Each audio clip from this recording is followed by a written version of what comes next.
12 games unbeaten, 6 wins, 6 draws. That's Liverpool, ladies and gentlemen. And Manchester United, Michael Carrick outsmarted, tactically scored Pep Guardiola. I'm going to be reacting to 2 of the games. Liverpool, Burnley, Manchester United, Manchester City, Manchester Derby. Make sure you like, comment, subscribe, turn on post notifications. Without any further ado, let's start off with the Liverpool Burnley game. And one word I have to describe the result: embarrassing.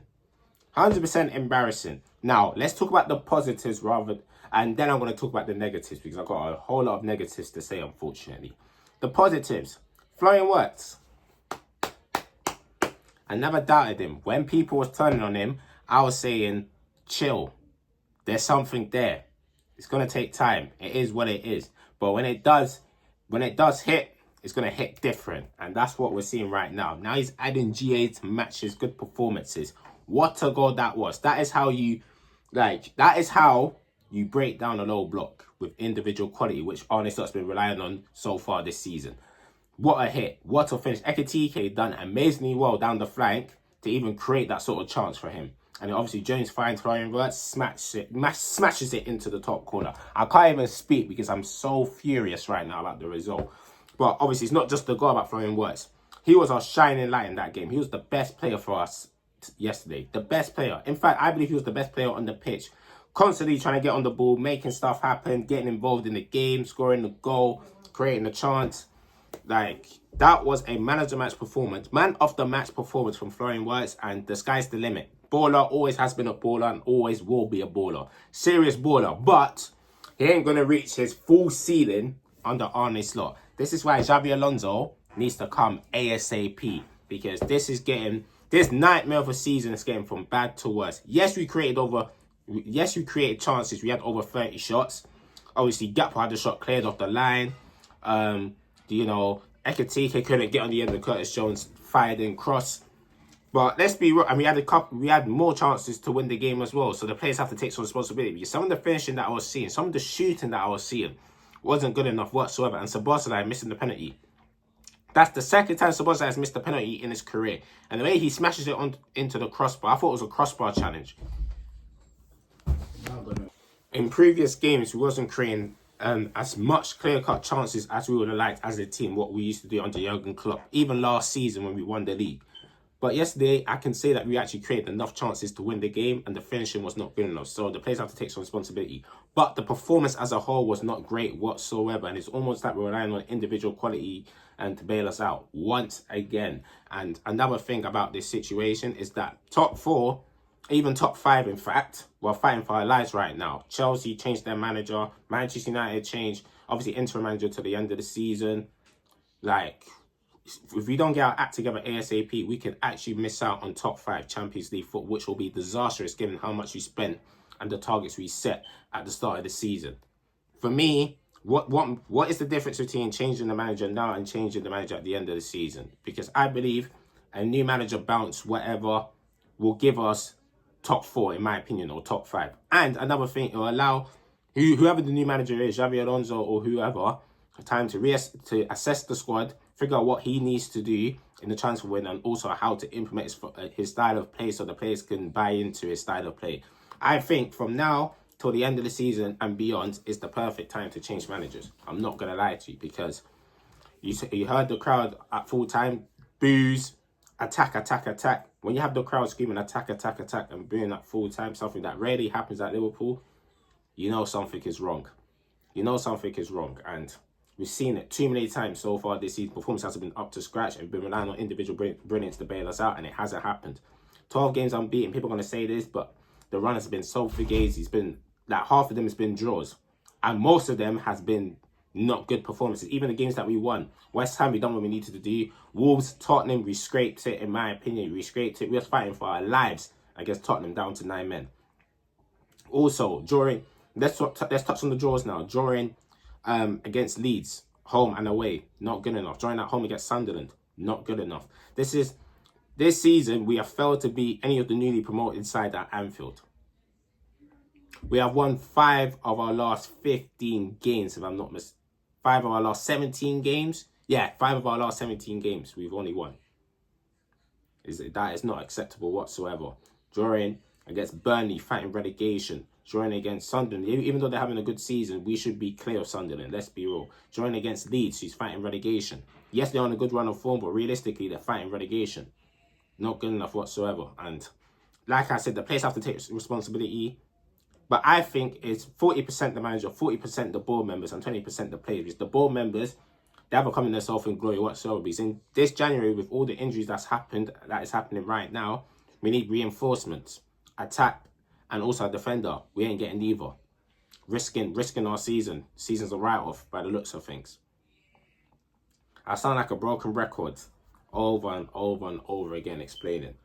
You know, and it's just getting tiring. It's just getting tiring now. Obviously, we need to win games to solidify and that position in the top 4, even top 5. We need to win games, and we're not winning games. Yes, we're not losing games, but we're not winning games. And for me, yesterday, like I said, we created enough chances to win the game. The finishing was terrible, and one chance, Burnley, one shot on target, bang, they scored. Konate's fingerprints all over the crime scene once again. Gravenberch letting the player play the pass. I don't know, man. I don't know. It's head scratching. It's head scratching. I'll be so real. Head scratching. But you know, we're still fourth. What more can I say? Embarrassing result. Embarrassing. Tactically as well. In the second half, I don't know what Arne Slot said to the players in the second half, but the second half performance was complacent. We thought like the game was over. We thought like the game was over. Moving the ball slowly until we went down to 1-1. That's when we started moving the ball quicker, trying to get into dangerous areas. But unfortunately, that did not work because we didn't score. Ekitike scored, but he was offside.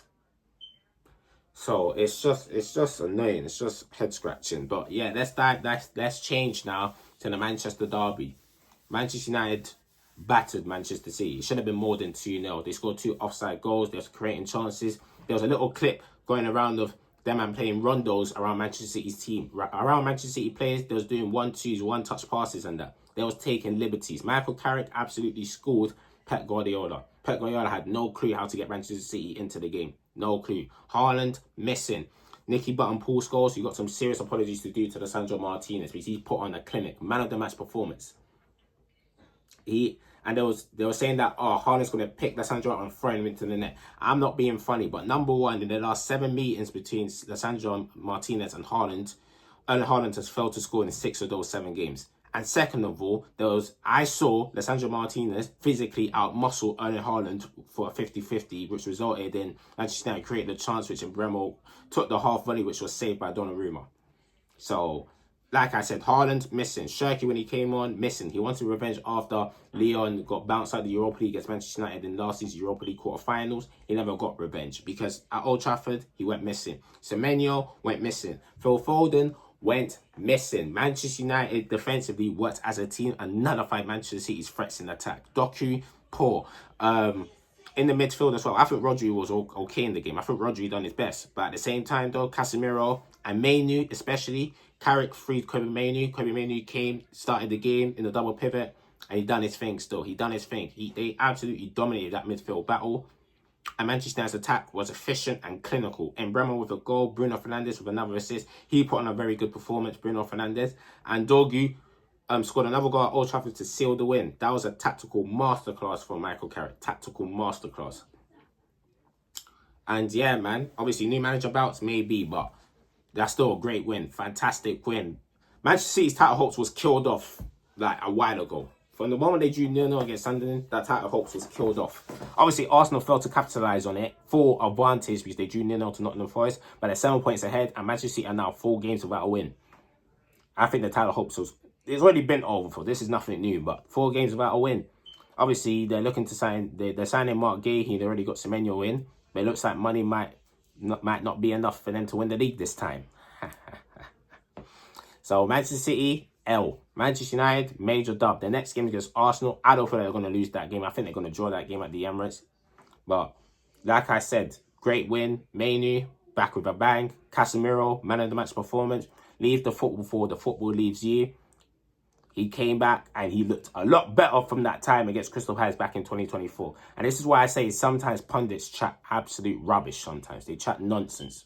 So, Yeah, man, this is another prime example of the media chatting rubbish.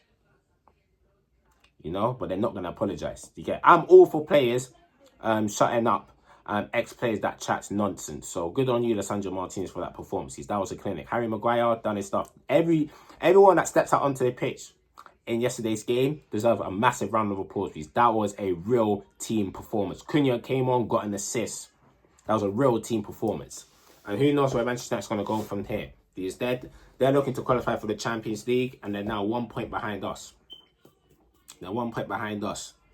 Right. And the best thing about the match, yeah, was that from minute one, Manchester United looked on it. They looked rejuvenated. They looked motivated because of the Manchester derby. And Manchester City looked dejected. They looked jaded. They ran out of ideas quickly in that first half. They ran out of ideas, in my opinion. So, yeah, man, there was no chance they was going to score. There was no chance they was going to score. In previous games, missed chances, chance after chance after chance missing.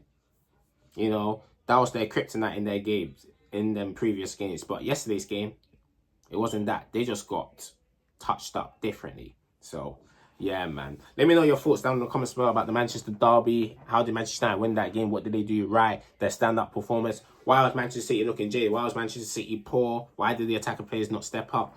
And let me know your thoughts about the Liverpool-Burnley game and whether time should be up for Arne Slot. Thank you guys for watching. Make sure you like, comment, subscribe, and therefore I'll see you lot very soon. Peace.